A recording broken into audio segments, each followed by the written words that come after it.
Okay, you said earlier that that those who are asymptomatic, when it comes to hepatitis, they do not show the signs, and as long as they do not indulge in lifestyles that would compound the hepatitis, they can live with it for long. How about those who show the signs? I mean, before it degenerates to liver cirrhosis or even cancer, how can they manage that health issue? Yes, thank you. It's just about the lifestyle and the well-counseled procedure. When the test has proved that it's positive, you have to do other liver function tests. You have to do other medical investigations to get the stage and the effect of that virus on the system. From there, the person will be counseled to minimize what it takes, like a fatty food, proteinous food, not to put more load on that liver. Okay. And if this person taking excess alcohol or a lifestyle that affects the liver, will be counseled to be very careful, because that's the only way. If there's no pressure on that liver and there's no fatty liver, it allows the liver to detox on its own, and naturally the liver functions as expected without any other effects. And there are supplements that there are management. There are management for it that they are through intravenous, through some medications, through some supplements that can help you to reduce the viral load effectively, and this person can still live his normal life and enjoy his life, and be careful not to transmit those virus rather than spread it around the families or the working environment. Okay, doctor, aside other forms of treatment, let's look at the place of diet in addressing this health issue as well, because doctors like you often encourage that people should indulge in healthy eating and ensure that they get the necessary nutrients the body needs. So for patients of hepatitis, what are the meals they should avoid, or the foods they should avoid, and those that they should eat?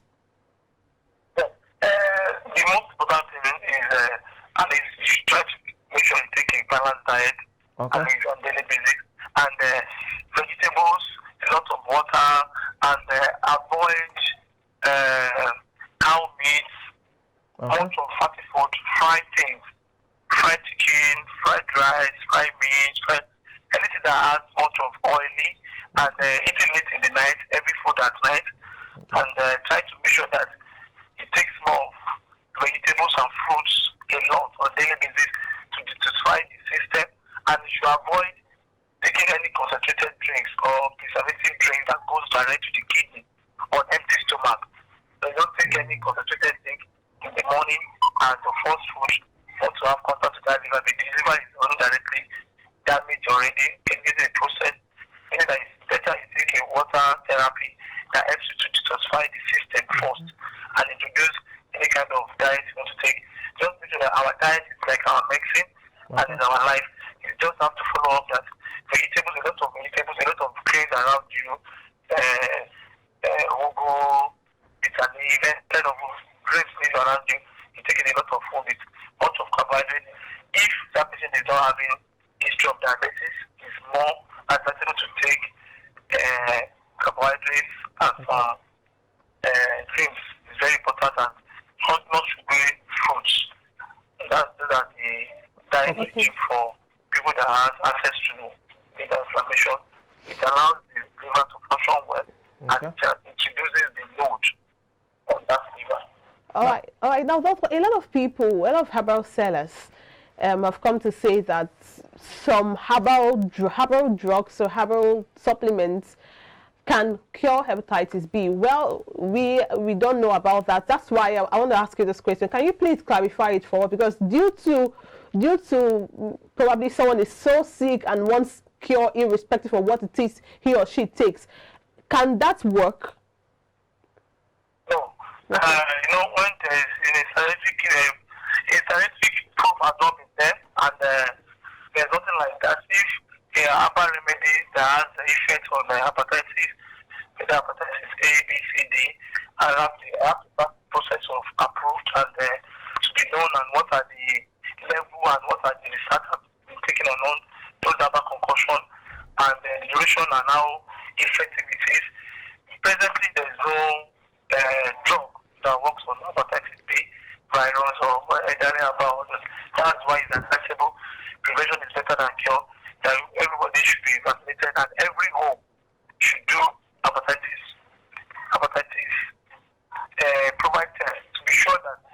whether you are positive or you are negative. If you have a positive family member, others should be vaccinated not to have contact through this positive person. That's advisable. Prevention is better than cure. There is no any scientific base that prove that any other concussional effect was hepatitis B or now. It's just diet and fruits and vegetables are like 90% positive effect on the liver and the system of the patient. Okay, doctor. As a follow-up to that question, one of the reasons people patronize these herbal sellers is the notion that the cost of these tests are quite expensive at hospitals, even down to vaccination. Would you like to clarify that in terms of the average cost for getting a test and getting vaccinated as well? No, you see, ignorance is expensive. The most important thing is that if everybody is aware and the awareness is there and we are well known and educated to know what vaccination is all about, we find that the federal government has made it accessible to every home, every environment, every zone, every family center in Lagos State have access to vaccine and it's free. Meaning that every child within 24 hours of life should have access to this vaccination.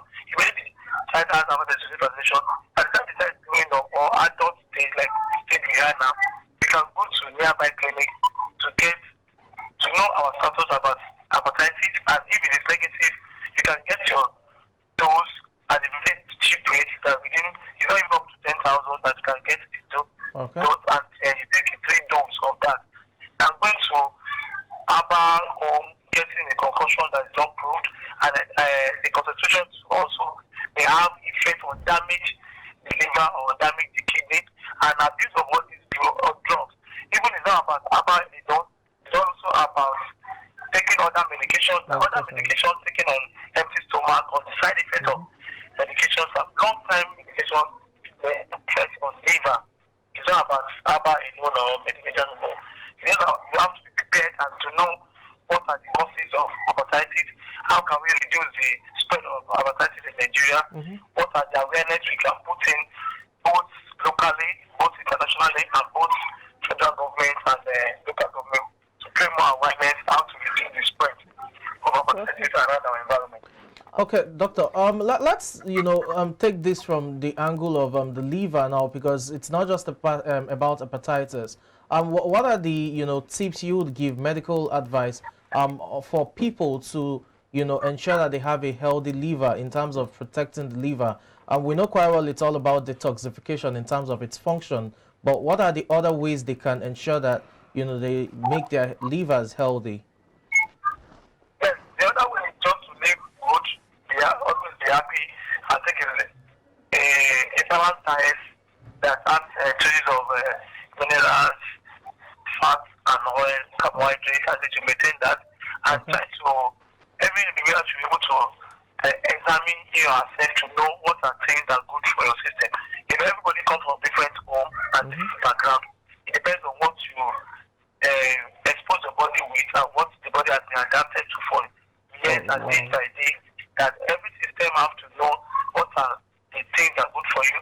If you know the certain food is you have a reaction or reaction to your system, or your stomach has a light tendency to appreciate certain food, you don't engage that system in that kind of food.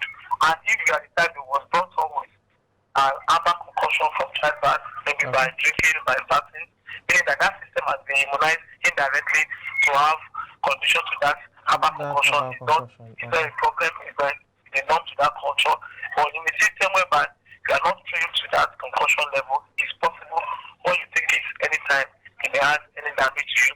Let's live a good life, let's eat a good food, let's appreciate a good environment and maintain an healthy life, and try to do our annual medical checkup, screening instead of yearly, to know whether we are okay, we are fit, or there's any challenges that we can probably manage at early stage.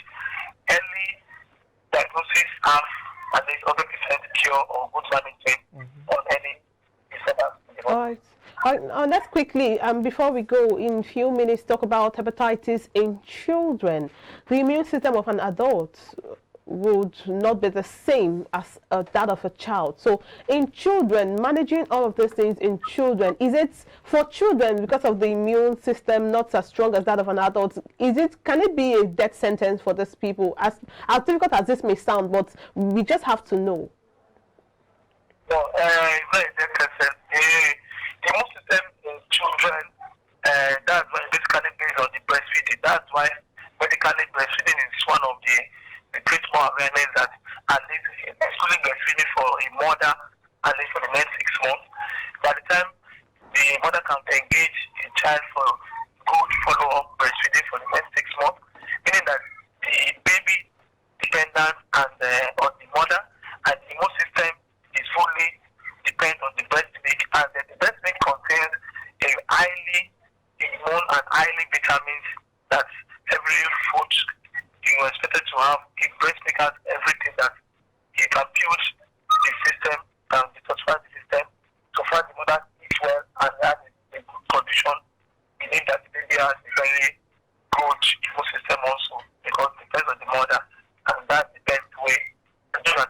That's why antenatal during pregnancy, a pregnant woman is advisable to eat well and take their pregnant supplement, that's their routine drugs, supplements to build up those immune system in mother and to pass to the child. Those are is very effective, and at the end of the day, that's why there's availability of vaccination for child for stages of every month at least, to prevent any unwanted or unexpected exposure to killer diseases or virus infections. Okay. Oh, well, I think that's a good place to wrap up the segment. Thank you so much. We appreciate your thought and shedding more light on the issues of hepatitis B, prevention, and ways to manage it and live a healthier life. Thank you so much, Doctor. Yeah, welcome. Thank you. Okay, now that's all you need to know, or some of the basic things you need to know about hepatitis A, B, C, D, E. We'll take a short break now. When we come back, we have more interesting segments for you on the show this morning. Stay with us.